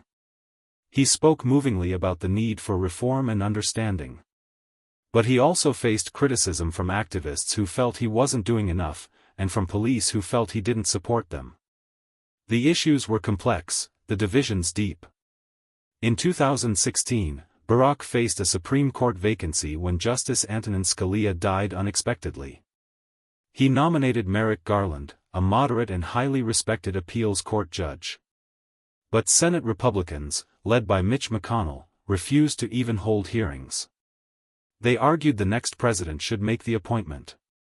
It was an unprecedented obstruction that left the court short-handed for over a year. As his presidency wound down, Barack focused on securing his legacy. He worried that much of what he had accomplished through executive action could be undone by a future president. The Paris Climate Agreement, DACA, the Iran deal, all were vulnerable. He hoped that having achieved healthcare reform through legislation, at least that would prove more durable. The 2016 election would determine whether his legacy would be built upon or dismantled. Hillary Clinton was running as the Democratic nominee against Donald Trump, the Republican candidate. Barack campaigned vigorously for Clinton, arguing that Trump was temperamentally unfit for office and that his election would represent a rejection of everything Barack had worked for. Trump ran an unconventional campaign focused on white working-class grievances, promising to make America great again. He attacked trade deals, immigration, and political correctness. He questioned Barack's legitimacy and promised to undo his achievements. The campaign was ugly, divisive, and unlike anything American politics had seen. On November 8, 2016, Donald Trump won the Electoral College despite losing the popular vote. The result shocked Barack and millions of Americans. It felt like a repudiation not just of his policies but of his vision for America. Trump had won by appealing to forces Barack thought the country had moved beyond: racial resentment, xenophobia, and anger at change. Barack handled the transition with grace, meeting with Trump and pledging a smooth handover of power. But privately, he was devastated. He questioned what it meant that a man who had built his political career on the lie that Barack wasn't born in America, who had run a campaign filled with bigotry and misogyny, would now sit in the Oval Office. In his final days as president, Barack gave a farewell address in Chicago, the city where his political career began. He defended his record, celebrated progress made, but also acknowledged work left undone. He warned about threats to democracy, economic inequality, racial division, and the retreat into partisan bubbles where people only heard information confirming their beliefs. Yes, we can. Yes, we did. Yes, we can, he concluded, trying to leave supporters with hope despite the uncertainty ahead. On January 20, 2017, Barack Obama left office. He was 55 years old, his hair gray, his face lined with the weight of 8 years in the world's most difficult job. He had accomplished much: rescued the economy from depression, extended healthcare to 20 million people, killed bin Laden, advanced LGBTQ rights, addressed climate change. But he was also leaving office with the knowledge that much of his work was fragile, that the forces of division and reaction he had tried to overcome remained powerful, perhaps even ascendant. The question of his legacy would not be answered for years, perhaps decades. But as he and Michelle left the capital, he could take satisfaction in having served with dignity, in having expanded the boundaries of what was possible, in having shown that a black man with an unusual name could lead America with grace and intelligence. Whatever came next, that could never be taken away. Chapter 12, Life After the White House. January 20, 2017. Barack and Michelle Obama flew from Washington to Palm Springs, California, for a vacation, their first as private citizens in 8 years. The Secret Service still surrounded them, and they would for the rest of their lives. But they were no longer responsible for the nation's security, economy, or future. The weight they had carried was finally lifted. They decided to remain in Washington rather than return to Chicago. Sasha was still in high school, and they wanted her to finish there without upheaval. They purchased a home in the Colorama neighborhood, a historic area of elegant homes and tree-lined streets. It was strange being neighbors rather than occupants of the White House, but also liberating. Barack had to figure out what an ex-president does, particularly one who left office relatively young at 55. Former presidents typically focus on libraries, foundations, and staying out of current politics. But Barack's situation was unique. His successor was actively dismantling his legacy and attacking democratic norms. The question of when and how to speak out was constantly on his mind. Initially, Barack tried to follow tradition. He gave Trump space to govern. He remained quiet even as executive orders reversed his policies on immigration, climate change, and healthcare. He believed in democratic transitions and that former presidents shouldn't criticize their successors too publicly. But Trump's presidency tested that restraint. The travel ban targeting Muslim-majority countries. The decision to withdraw from the Paris Climate Agreement. The separation of immigrant families at the border. The attacks on the media and democratic institutions. Each act made silence more difficult. Barack began speaking out selectively. When Trump moved to end DACA, Barack issued a statement calling it cruel and contrary to American values. When white supremacists marched in Charlottesville and Trump said there were very fine people on both sides, Barack tweeted a quote from Nelson Mandela about no one being born hating another person because of race. His words carried weight precisely because he used them sparingly. He focused much of his energy on the Obama Foundation and planning for his presidential library in Chicago's South Side, the community where his political journey had begun. The foundation's mission reflected his core beliefs, training and inspiring the next generation of leaders, particularly young people from underrepresented communities. Barack and Michelle signed a joint book deal reportedly worth tens of millions of dollars. Michelle's memoir, Becoming, was published in 2018 and became one of the best-selling memoirs in history, with over 10 million copies sold. It was intimate, honest, and resonated with readers who saw in Michelle's story their own struggles with identity, family, and purpose. Barack's memoir, A Promised Land, was published in 2020. At nearly 700 pages, it covered only his early life and first term. The book was thoughtful, introspective, and occasionally self-critical. Barack wrote about the compromises of governing, the weight of decisions about war and peace, and his hope that despite setbacks, progress was possible. The Obamas also signed a deal with Netflix to produce documentaries, films, and series through their production company, Higher Ground. They wanted to tell stories that inspired and informed, that highlighted voices often unheard. The productions ranged from documentaries about manufacturing to inspirational stories about overcoming obstacles. Barack also returned to something he loved, teaching. Not in a traditional classroom, but through speeches, interviews, and town halls, particularly with young people. He spoke at universities and leadership programs, encouraging students to stay engaged, to believe they could make a difference, to not be cynical despite legitimate reasons for cynicism. The 2018 midterm elections brought Barack more directly back into politics. Democrats were energized by opposition to Trump, and Barack campaigned for Democratic candidates across the country. His appearances drew huge crowds and helped Democrats win back the House of Representatives. It showed that his ability to mobilize supporters hadn't diminished. Then came 2020, a year unlike any other. The COVID-19 pandemic killed hundreds of thousands of Americans and devastated the economy. Trump's response was widely criticized as incompetent and callous. Barack spoke out more forcefully, criticizing the administration's pandemic response and warning that democracy itself was at stake in the upcoming election. In May 2020, George Floyd was murdered by Minneapolis police, sparking protests across America and around the world. The Black Lives Matter movement reached new prominence. Barack spoke about the need for police reform and the long struggle for racial justice. He tried to channel the protest energy into political organizing, arguing that change required both street demonstrations and electoral victories. When Joe Biden became the Democratic nominee, Barack campaigned vigorously for his former vice president.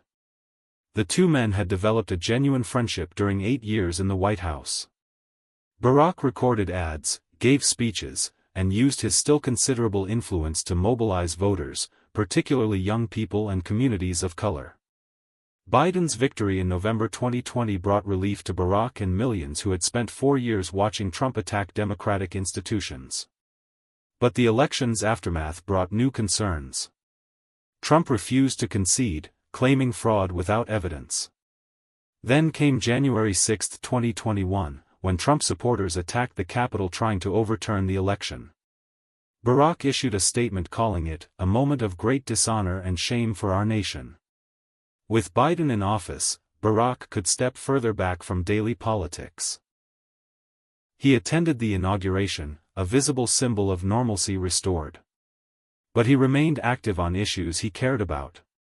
He spoke frequently about climate change, arguing that the window for action was closing. He continued pushing for voting rights protection as Republican-controlled states passed laws restricting ballot access. Barack also worked on his presidential library and the Obama Foundation's programs. The library was being built on Chicago's South Side, designed not just as a repository of documents but as a community center with programs for young people. It reflected his belief that his legacy wasn't just about what he accomplished as president but about inspiring and training future leaders. His daughters were grown now. Malia graduated from Harvard and worked in television production. Sasha attended the University of Southern California. Watching them become independent young women brought joy and a sense of having succeeded at what mattered most, being a good father despite the extraordinary circumstances of their upbringing. Michelle remained his partner, advisor, and sometimes critic. She was frank about the challenges of political life, how it had affected their marriage and family. But she also acknowledged that despite the costs, they had been privileged to serve, to make a difference, to be part of something larger than themselves. Barack's post-presidency was different from most of his predecessors. He remained relatively young and energetic. His political relevance didn't fade as it typically does. Democrats still sought his endorsement and support. His speeches still drew crowds. His opinions still shaped political debates. But he was also careful not to overshadow current leaders. He endorsed candidates but tried to highlight them rather than himself. He spoke about issues but tried to elevate others' voices. He understood that democracy required new leaders to emerge, that his role now was to support and mentor rather than lead. By 2025, nearly 8 years after leaving office, Barack Obama had settled into his role as elder statesman. He worked on his foundation, wrote, produced content, and spoke out selectively on issues he cared about. He traveled with Michelle, spent time with his daughters, played golf, and read constantly. The question of his legacy remained complex. The Affordable Care Act survived multiple attempts to repeal it and helped millions. Marriage equality was secured. The economy he rescued from depression continued growing. But climate progress was reversed and then restarted. Immigration reform remained elusive. Racial justice felt as far away as ever. And the democratic norms he cherished remained under threat. Perhaps his greatest legacy was simply showing it was possible. That a black man with an unusual name could be elected president. That intelligence, grace, and dignity belonged in the Oval Office. That hope wasn't naive but necessary. That change was hard but possible if people organized and persisted. Barack Obama's journey from community organizer to president would stand as one of the most remarkable American stories. But he would likely say the journey wasn't about him. It was about all the people who believed change was possible, who organized and voted and pushed America toward its ideals. His story was really their story, the story of a democracy still striving, still imperfect, but still capable of progress. Chapter 13, Legacy and Impact. Assessing a president's legacy while history is still unfolding is difficult and perhaps premature. But Barack Obama's impact on America and the world is undeniable, even as debates continue about what that impact means and whether it was ultimately positive or negative. The most obvious legacy is symbolic but profoundly important. Barack Obama proved that a black man could be elected president of the United States. For a nation built on slavery, that fought a civil war over racial equality, that lived through segregation and the civil rights movement, his election represented a fundamental shift. Children of all races could now see that the presidency was truly open to anyone, regardless of skin color. But the symbolic breakthrough came with complexity. Barack's election didn't usher in a post-racial America as some had hoped. In many ways, racial tensions intensified during and after his presidency. The backlash against his election contributed to the rise of the Tea Party and eventually Donald Trump. The election of the first black president seemed to trigger anxiety among some white Americans about changing demographics and shifting power dynamics. On policy, healthcare reform stands as Barack's most significant domestic achievement. The Affordable Care Act extended health insurance to over 20 million previously uninsured Americans. It prohibited insurance companies from denying coverage based on pre-existing conditions, ended lifetime coverage limits, and allowed young adults to remain on parents' insurance until age 26. These provisions fundamentally changed millions of lives. Critics argue the law didn't go far enough, that it left millions still uninsured and didn't adequately control costs. Others claim it represented government overreach and damaged the insurance market. But the law survived multiple repeal attempts and legal challenges, suggesting it had become embedded in American life. The debate shifted from whether to have health reform to how to improve what existed. Economic legacy is also significant. Barack inherited the worst economic crisis since the Great Depression. The stimulus package, auto bailout, and financial reforms helped prevent complete collapse. The economy added jobs for a record 75 consecutive months. Unemployment dropped from 10% to under 5%. The stock market more than doubled. The auto industry recovered. Yet many Americans felt left behind by the recovery. Wages stagnated for many workers. Rural and manufacturing communities continued struggling. Economic inequality increased. The recovery's benefits flowed disproportionately to the wealthy and educated. This economic anxiety created fertile ground for populist appeals from both left and right. On foreign policy, Barack ended America's combat role in Iraq and reduced troops in Afghanistan, though neither war truly ended. The Bin Laden raid avenged September 11 and eliminated a major terrorist threat. The Iran nuclear deal, whatever its limitations, prevented an immediate crisis and avoided another Middle Eastern war. But the Arab Spring's collapse into chaos, Syria's descent into civil war, the rise of ISIS, and the refugee crisis all happened on Barack's watch. Critics argue his caution and reluctance to use military force created power vacuums that adversaries exploited. Supporters counter that he avoided quagmires and recognized limits on American power. Climate change policy represents both achievement and frustration. The Paris Agreement brought the world together in unprecedented cooperation. Clean energy investments and regulations reduced emissions. But progress was halting, and much was reversed after he left office. The urgency of climate crisis required more dramatic action than political realities allowed. Social progress on LGBTQ rights was remarkable. From opposing same-sex marriage in 2008 to celebrating the Supreme Court's marriage equality decision in 2015, Barack's evolution reflected and accelerated the nation's. Repealing "Don't Ask, Don't Tell" allowed thousands to serve openly. These changes shifted American culture in lasting ways. Criminal justice reform showed both progress and limitations. Commuting sentences for nonviolent drug offenders and promoting alternatives to incarceration represented important steps.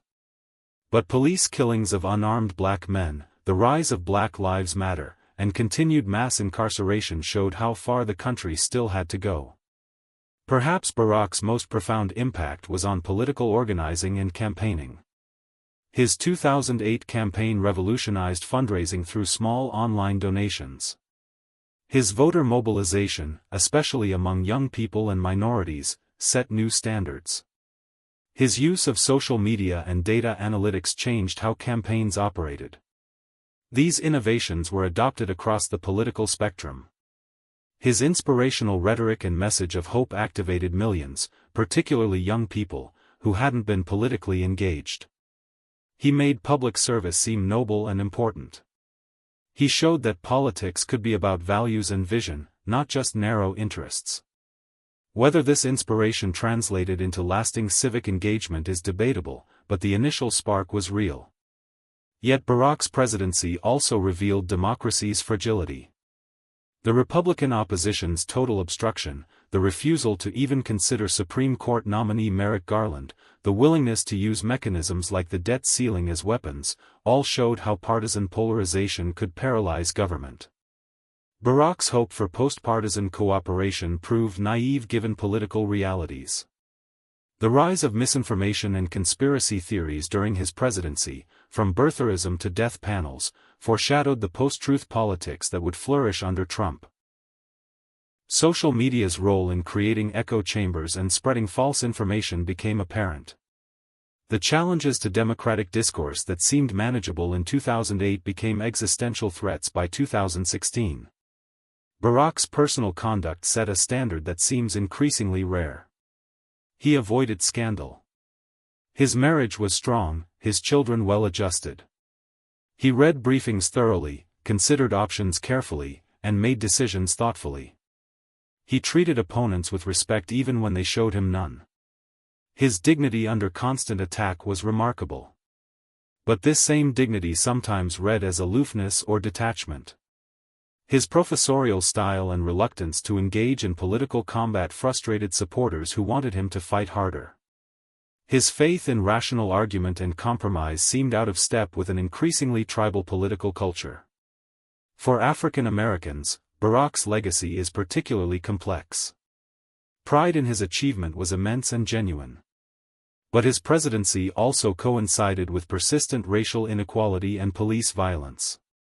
Some felt he didn't do enough for black communities, that he was constrained by needing white support and afraid of seeming too focused on racial issues. Others believed he did what was politically possible while representing all Americans. Globally, Barack restored America's image after the Bush years. His thoughtful approach, multilateral diplomacy, and personal charisma made America popular again internationally. The Nobel Peace Prize, awarded early in his first term, reflected global hopes more than achievements.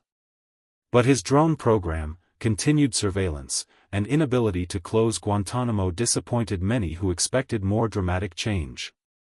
Young people who were inspired by his 2008 campaign and voted for the first time are now in their 30s and 40s, many in positions of leadership and influence. His impact on this generation, in terms of political engagement and belief in public service, may not be fully felt for decades. The Obama Foundation and Presidential Library represent his ongoing effort to shape his legacy. By focusing on leadership training and community engagement, he's trying to multiply his impact through others. Whether this succeeds depends on future leaders who carry forward his values and approaches. Ultimately, Barack Obama's legacy is still being written. The policies he implemented continue evolving and being debated. The symbolic barrier he broke stands permanently, but its meaning continues to be interpreted. The hope he inspired in some created backlash in others. The future he imagined remains contested. What seems certain is that Barack Obama was a consequential president who governed during a pivotal time. He expanded healthcare, rescued the economy, advanced social justice, and tried to restore faith in democratic institutions. He inspired millions while angering millions others. He showed that change was possible while revealing how difficult real change truly is. History will judge whether his presidency represented progress toward a more perfect union, or whether it was merely an interlude in a longer story of division and struggle. But no one can deny that Barack Hussein Obama's journey from community organizer to president was remarkable, and that his presence in the White House changed what Americans believed was possible. Conclusion. We began this journey on a cold November night in 2008, in Grant Park, Chicago, as Barack Obama stood before hundreds of thousands celebrating his election as the first African American president of the United States. We ended knowing that his story is far from over, that history is still being written, that the final chapter of his impact on America and the world remains unfinished. From a boy born to parents from opposite sides of the world, raised in Hawaii and Indonesia, searching for identity and belonging, Barack Obama became one of the most consequential figures of the 21st century. His journey embodies the complexity and possibility of the American experience. He was shaped by his unusual childhood, by a mother who taught him empathy and justice, by grandparents who provided stability and love, by a father whose absence created questions that took decades to answer. He was formed by his years as a community organizer, learning that real change comes from empowering people to improve their own lives. He was educated in the law, understanding that constitutional principles could be tools for justice. He was tested in politics, discovering that progress requires both idealism and pragmatism. His story is one of determination and discipline. Of taking the harder path when easier ones were available. Of choosing community organizing over corporate law, civil rights cases over lucrative partnerships, public service over private comfort. Each choice reflected values instilled by his mother and refined through experience. It is also a story about America itself. About a nation still grappling with its original sin of slavery and racism. About a country capable of electing a black man with an Arabic middle name to its highest office, yet also capable of intense backlash against that progress. About a democracy strong enough to survive deep divisions, yet fragile enough to be threatened by them. Barack Obama believed in America's capacity for change. He believed that despite setbacks and obstacles, despite prejudice and partisanship, progress was possible if people organized and persisted. His entire career was built on this audacious hope, this stubborn faith in something better. He achieved much. Healthcare for millions who lacked it. Economic recovery from near depression. Advancement of LGBTQ rights. Progress on climate change. Restoration of America's global standing. These accomplishments improved lives and changed the country in lasting ways. But he also fell short of transformational change he hoped for. Racial inequality persisted. Economic anxiety continued. Political polarization intensified rather than healed. The united America he envisioned remained elusive. The challenges he confronted, from climate change to democratic erosion, remain urgent and unresolved. Perhaps that's the ultimate lesson of his story. That change is harder and slower than we hope. That progress is not linear but contested at every step. That one person, even a president, cannot solve problems rooted in history and structure. That democracy requires constant vigilance and participation from all citizens, not just inspired leadership from one. Yet his story also reminds us what is possible. That barriers once thought insurmountable can be broken. That a community organizer can become president. That intelligence, dignity, and grace can prevail, at least for a time, over cynicism and division. That words matter, that hope matters, that believing in something better can be the first step toward achieving it. For the children who watched his inauguration, who saw someone who looked like them in the White House, his presidency expanded their sense of possibility. For the young people he inspired to enter public service, to organize their communities, to run for office themselves, his impact will echo for decades. For Americans who believed their country could be better, he provided a vision worth pursuing even when it seemed out of reach.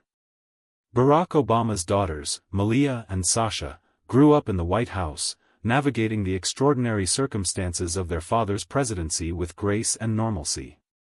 Michelle, his partner through every stage of this journey, balanced being First Lady with being a mother, her own career with supporting his, maintaining her voice while fulfilling a role she never sought. Their family's strength through unprecedented scrutiny and pressure stands as its own achievement. As we conclude this story, Barack Obama continues his work through the Obama Foundation, through writing and speaking, through selective engagement in politics when he believes fundamental values are at stake. He remains a voice for hope and progress, for democracy and dignity, for the belief that America can live up to its highest ideals. His legacy will be debated for generations. Historians will assess his policies, political scientists will study his campaigns, and future leaders will grapple with the challenges he faced and the precedents he set. But what cannot be debated is that his life represents a fundamentally American story of possibility and perseverance. From Barry Obama, the confused teenager searching for identity, to Barack Obama, the 44th President of the United States, the journey was long and improbable. It required intelligence and hard work, certainly. But also faith, the faith that his mother instilled in him, that his grandparents nurtured, that his experiences as an organizer confirmed, faith that people could come together to create something better, that hope was not naive but necessary, that change was possible if people dared to believe in it. This is the story we have told. The story of a man, a family, a movement, and a moment in American history. It is a story about who we are and who we might become. About barriers broken and challenges remaining. About progress achieved and work still to be done. As Barack Obama himself might say, it is a story that reminds us that in America, anything is possible. That our best days can still lie ahead if we are willing to work for them. That we are not prisoners of history but makers of it. This has been the story of Barack Obama. A journey of hope and change. An American story. Thank you so much for watching this complete audiobook on the life of Barack Obama. I hope you found his remarkable journey from community organizer to President of the United States both inspiring and enlightening. I'd love to hear your thoughts. Please take a moment to comment below and let me know what you thought about this biography. What part of Obama's story resonated most with you? Did you learn something new? Your feedback helps me create better content for you. Also, let me know what historical figure you'd like to hear about next. Your suggestions guide the direction of this channel.